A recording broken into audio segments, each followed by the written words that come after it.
Thank you for having me. And look, Grant, honestly, it's sickening, and I can't get it out of my mind. So under the Biden administration, these children, that's what they were children. They have documented that there was 65,000 phone calls, 65,000 times kids called because they were in danger. And it was ignored by the Biden administration. Think about that. Think about those children and how desperate and the despair that they felt that they were able to communicate and make those phone calls because they were promised, make this call if there's problems. And they went unanswered. That is just the most disgusting thing. I've heard a lot of disgusting things, and I saw a lot of disgusting things from the previous administration. But honestly, this has to be the most disgusting thing I have ever heard.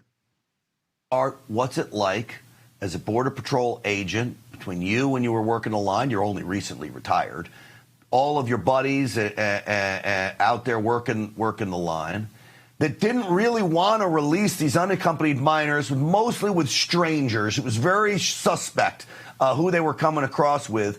To hear now that the number that you were told would keep them safe was a total flop failure.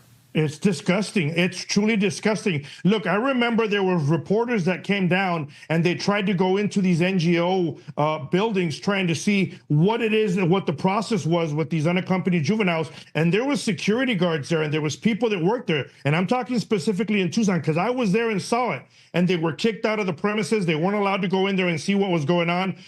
Congressman Andy Biggs, who's been a longtime fighter about the issues on the border, who's out of Arizona, he was one of the congressmen that went out there back then trying to see what was going on in these buildings. And him and his staff were removed and kicked out by the security, saying they couldn't go in there. Now who knows why they weren't allowed in? Who knows why? But when you're seeing this many calls of children in despair unanswered, I don't even want to imagine what was going on in these NGO buildings at all.